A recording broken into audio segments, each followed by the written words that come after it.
seumur hidup.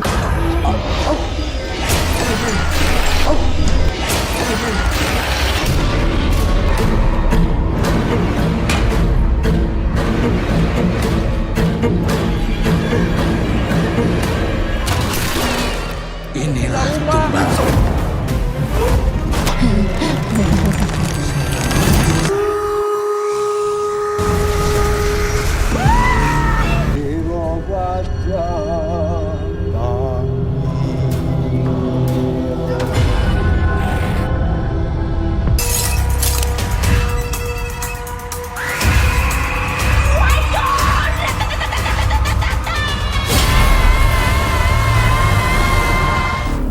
Kamu cukup buat mereka. Maafin aku, Mas. Keluarga Anjali benar itu. Aku benci sama kamu.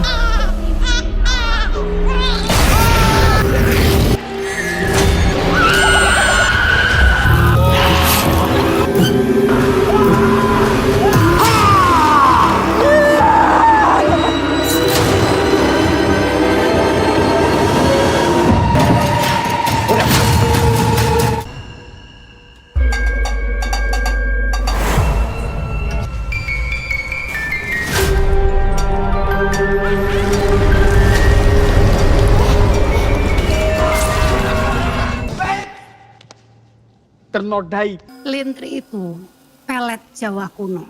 Gak ada yang cilaka kan?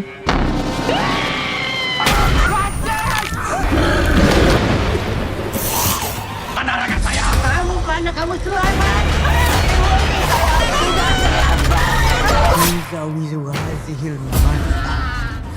Gimana caranya bisa ke surga?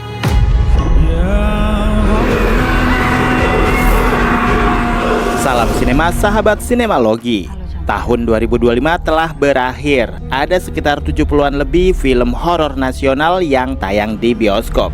Beberapa karya horor lokal produksi anak daerah yang punya visi dan misi memajukan budaya lokal ke kancah nasional juga tayang terbatas. Film horor tahun ini ada yang flop, ada pula yang banyak dinotis sama sinefil. Temanya juga kebanyakan gak menawarkan sesuatu yang baru.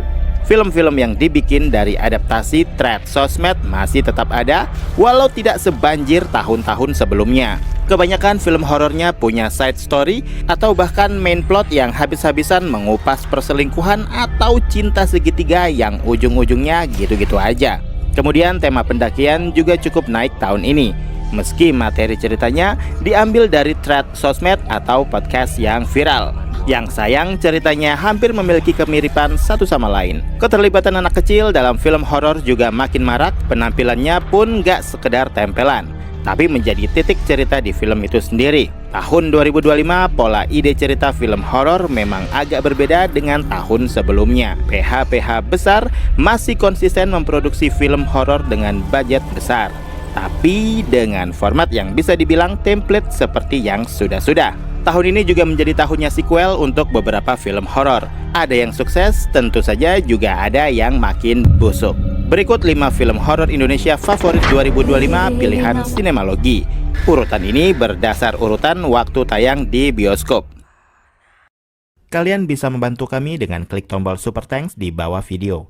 Kami akan sangat berterima kasih atas berapapun nominal saweran yang kami terima.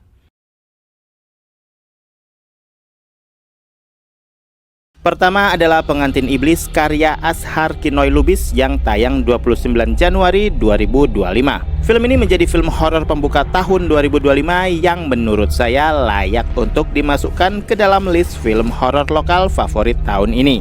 Ada beberapa faktor yang menjadikan film ini pantas. Salah satu di antaranya cerita dalam film menyajikan realita dinamika keluarga yang cukup relate dengan keseharian kita sebagai penonton. Bagaimana sosok karakter yang diperankan Taskia Namia teraniaya di dalam keluarganya sendiri. Taskia Namia berhasil menerjemahkan peran perempuan pejuang yang tertekan itu dengan sangat baik. Mungkin penonton banyak yang berpikir kenapa dia nggak pindah saja dari rumah tersebut. Tapi pada kenyataannya memang gak semudah itu. Ada kondisi struktural yang mengekang dia. Ditambah sang suami yang pasif tidak membelanya, bentukan keluarga seperti ini jamak sekali ditemui di kalangan menengah ke bawah. Sayangnya film ini seakan tidak memiliki kultur yang kental. Kadang ada logat Jawa, tapi beberapa karakter yang dengan santainya menggunakan bahasa Indonesia dalam berdialog. Dari ritual Mbah Dukun sih memang ada bau Jawa-Jawanya, tapi keseluruhan film seakan tidak mau dipusingkan dengan itu. Terserah penonton mau menilai Jawa atau Sunda atau apa, yang penting nikmati aja. Masalahnya, saya termasuk penonton yang rewel soal bahasa dalam dialog. Saya sudah lelah dengan film-film yang mengangkat latar Jawa, tapi bahasa dan dialeknya menyimpang alias nggak masuk. Keseruan film dimulai dari pertengahan hingga akhir. Film menjadi banjir darah dan tentu saja full gore. Diperlihatkan secara eksplisit gorok-gorokan dan sembelih-sembelihan. Darah bercucuran. Dibanding Pengantin Setan yang juga disutradarai Azhar Kinoy Lubis, Pengantin Iblis lebih badass. Taskia Namia berhasil ngereok. Salut dengan departemen make up yang sukses mengubah karakter Ranti menjadi sosok menyeramkan, menyeringai, tatapan tajam, sesekali ketawa ngiki. Taskia Namia secara tidak langsung menjadi tulang punggung Pengantin Iblis, menonjol di antara karakter lain.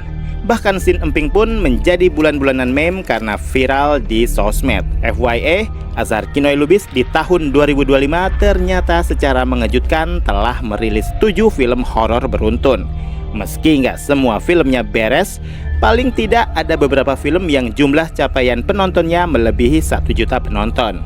Jangan sedih, tahun 2026 sudah menanti santet Dosa di Atas Dosa dan Kafir Gerbang Sukma yang siap menggebrak dunia perhororan tanah air.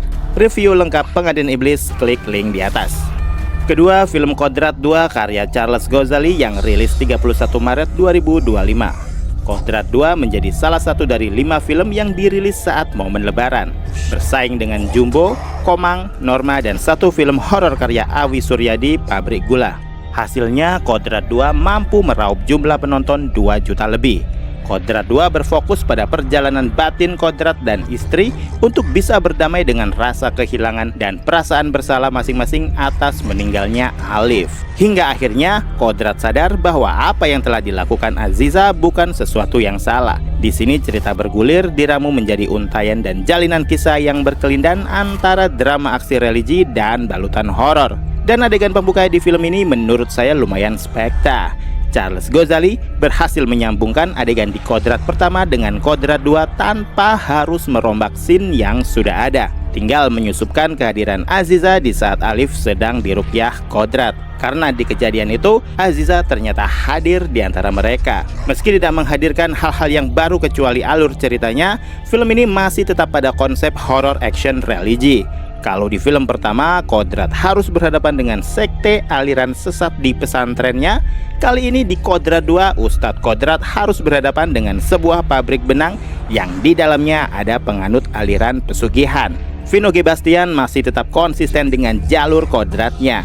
Film ini juga menjawab bahwa rumor terkait Kodrat Cinematic Universe memang benar adanya. Salah satunya juga diperkuat dengan korelasi cerita yang ada di dalam film Pemukiman Setan. Kesuksesan Kodrat 2 nggak melulu soal Vino G. Bastian, tetapi juga keterlibatan seorang Acha Septriasa yang tampil istimewa di film ini. Bahkan prediksi saya kalau dia bakalan masuk kandidat nominasi pemeran perempuan terbaik di ajang FFI, sayangnya dia harus berhadapan dengan nomini lain yang lebih kuat. Hampir semua pasti paham kenapa dia masuk nominasi. Lihat saja adegan Acha Septriasa yang berhasil menciptakan suasana mencekat saat sholat taubat.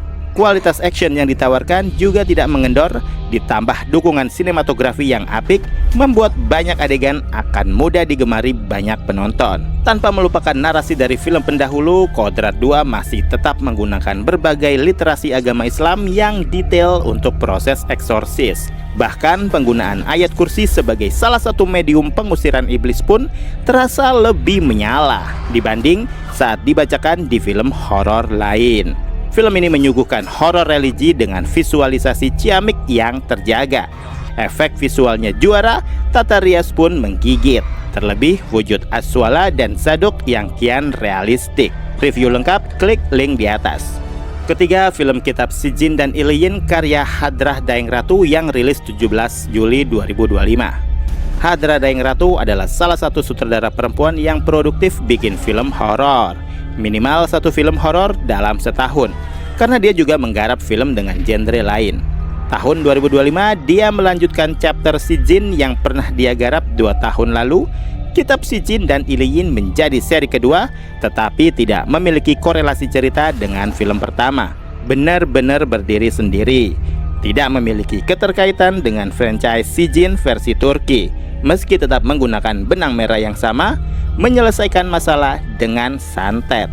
Kalau di film Si Jin yang menjadi keunggulan adalah teknis, produksi kitab Si Jin justru lebih mematangkan unsur cerita yang diusung. Kali ini lebih rapi, terstruktur, dan enak untuk diikuti.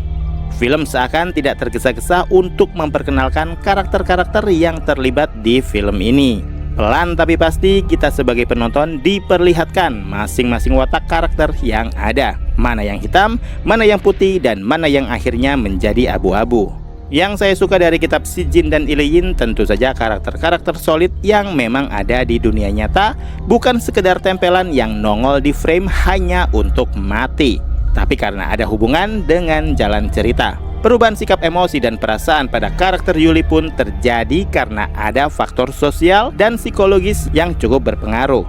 Dendam dari kecil dan tumbuh di lingkungan tak adil menjadi alasan masuk akal kenapa Yuli menjadi pemberontak. Walau ada bau-bau sinetron, Hadrah mampu mengemas cerita di film ini dengan sedikit lebih elegan. Murkanya Laras kepada Yuli, perlakuan kasar Ambar kepada Yuli diperuntukkan untuk memancing sisi emosional penonton. Sementara suami, anak-anak, dan pembantu Laras yang notabene tidak tahu menahu soal masa lalu itu hanya bisa membisu dan pura-pura tak melihat kekejaman sang nenek, istri, dan ibu mereka. Menjadi sesuatu yang diwajarkan, pemandangan inilah yang sebenarnya lebih horor dari kisah horor itu sendiri. Kitab Si Jin dan Iliyin diuntungkan oleh jajaran pemain yang jempolan. Ensemble cast juara, hampir tak ada karakter sia-sia, semua pada porsi pas. Kitab Si Jin dan Iliyin satu level di atas Si Jin, berbagai upgrade di sana-sini termasuk unsur gore yang lebih wow. Setiap melihat adegan kulit jenar Maisa Ayu disilet lalu dijahit, rasanya merinding sekujur badan. Acungan jempol buat Hadra Daeng Ratu yang tidak stuck dalam urusan inovasi pergoran Nusantara. Nampaknya kemampuan untuk mengeksplorasi dan mendeskripsikan adegan berdarah-darah memang harus dimiliki setiap sutradara dengan visi yang kaya dan lebih kreatif. Karena saya masih yakin bahwa gore atau slasher akan masih menjadi menu utama di film horor lokal beberapa tahun ke depan. Review lengkap, klik link di atas. Keempat, film Sihir Pelakor disutradarai Bobby Prasetyo dan mulai tayang di bioskop 31 Juli 2025. Setelah tahun lalu film Bobby Prasetyo masuk dalam list film horor terfavorit versi Sinemalogi lewat film Kuasa Gelap, kini di tahun 2025 film Bobby kembali terpilih sebagai film horor favorit lewat Sihir Pelakor. Film ini diadaptasi dari kisah nyata yang ceritanya diambil dari podcast horor RJL 5 tentang perselingkuhan yang terjadi karena upaya seorang pelakor untuk merebut suami orang lain dengan cara klinik. Dari point of view Vita, kita bakal disuguhi kisah yang bergulir runut dan rapi, tipikal film tentang pelakor yang awalnya hidup damai mendadak pelan-pelan terkuak. Secara penceritaan, kali ini Upi mampu meramu alur kisah perselingkuhan dengan runut. Segala backstory digambarkan dengan bertanggung jawab. Latar kisah waktu yang signifikan selaras dengan versi podcast membuat film ini lebih enak dinikmati ketimbang film-film horor lain. Sihir Pelakor menjadi salah satu film adaptasi cerita viral podcast yang terbilang sukses. Dengan durasi cuma 1,5 jam, film tidak mengalami ketimpangan isi naskah dalam bertutur. Mengalir alus, tapi kekurangannya nanggung di akhir cerita. Seakan film mengikuti pola sinetron Hidayah, di mana pada akhirnya yang dimenangkan adalah tokoh utama. Ensemble cast di film ini juga berkontribusi menyuguhkan performa handal sebagai seorang talent dalam dunia seni peran. Marcella Zalianty, Neona Ayu, Asmara Abigail, Fatir Mukhtar, dan lainnya sanggup menciptakan universe klinik tanpa dibanjiri mode lebay. Sihir Pelakor berhasil membuat saya yakin pada kapasitas seorang Bobby Prasetyo yang sanggup menyulap cerita film yang temanya itu-itu aja menjadi sesuatu yang lebih menyenangkan dan tentu saja menghibur dalam arti yang sebenarnya. Film ini memang memiliki judul film yang agak norak, mungkin karena berpegangan pada judul asli di podcast. Ya, nggak ada masalah sih sebenarnya. Sihir Pelakor menjadi salah satu pembuktian seorang Bobby bahwa kehidupan selalu berproses dan berprogres. Dari yang kultus iblis dan tanduk setan, hingga akhirnya bisa beranjak pada level yang makin berlapis melalui kuasa gelap dan sihir pelakor. Dari sisi teknis, Sihir Pelakor memiliki nilai plus tersendiri. Scoring yang pas banget dengan tiap adegan yang dirangkai, pergantian scene yang pas menjadikan film ini lebih enak dinikmati. Begitu juga dengan kebutuhan visual effect yang dibutuhkan untuk mempermak tampilan Ratu Iblis, kemunculan entitas-entitas pengganggu, dan aksi rukyah yang cukup terlihat nyatu gak kasar. Untuk reaksi lengkapnya, klik link di atas.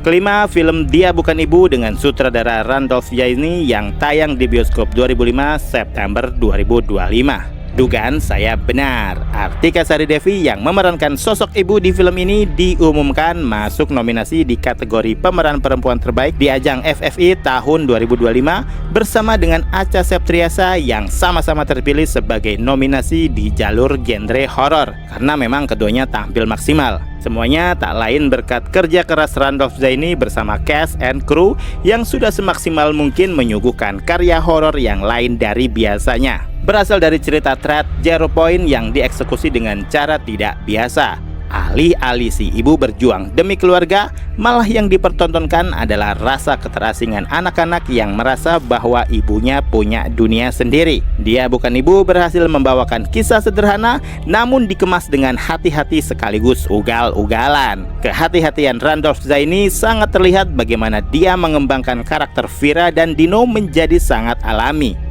Dua anak itu bukan karakter yang dibuat-buat. Penonton bisa menemukan karakter itu di keseharian kita. Di film ini, kondisi tersebut menguatkan bahwa Dia Bukan Ibu adalah film yang dibikin gak asal-asalan. Sebuah horor psikologis yang langsung meng-highlight bahwa tokoh jahatnya di film ini adalah sang ibu tanda kutip.